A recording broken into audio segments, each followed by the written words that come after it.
What is the displacement of it? Is it rotary? Just there's been this very interesting and very complex catalog of how automakers have taken mechanical engineering and differentiated themselves and leveraged oil and gas to make that possible. And then they've applied that to their branding.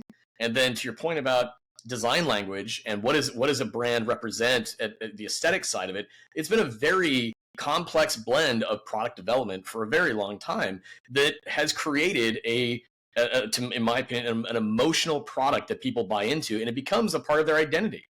And through electrification, we have removed, as we talk about so often, a great deal of that complexity. And wow, the maintenance is reduced by so much. But then these engineers and these auto brands are saying, yeah, that's true, that's great. So what are we now?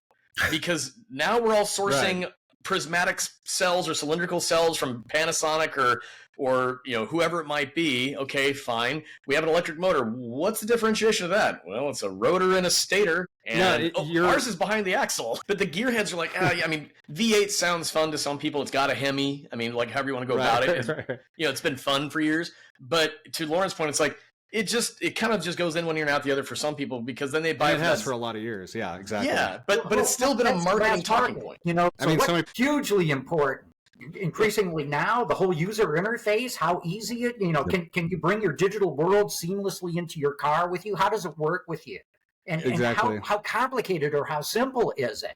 That's far more meaningful to people today. So the days of, big block V8s thundering down Woodward Avenue, that doesn't resonate with the public anymore. And in reality, it never did for the mass market in terms of what they were buying. So there's huge opportunity with electric cars. And, Tesla is the prime example of that. It came blowing into the market, flattened, a good chunk of the luxury market in a totally new and different way. And it's up to the legacies now to figure out how to do the same thing. Well, and to John, that's kind of what I speak to, what they have to figure out is they're reimagining the core competency and the heritage of what their brands have been. Exactly.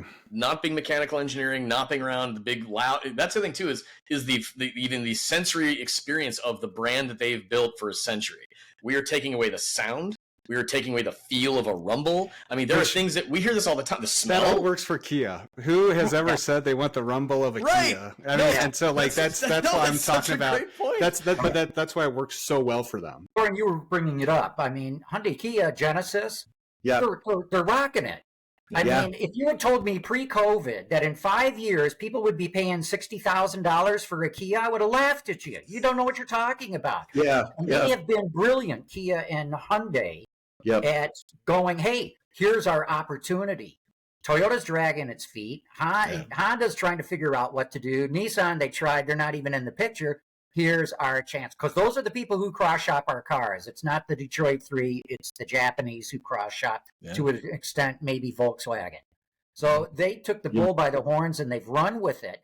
I don't think they're making any money on it, but, man, have they changed people's perceptions of their brand.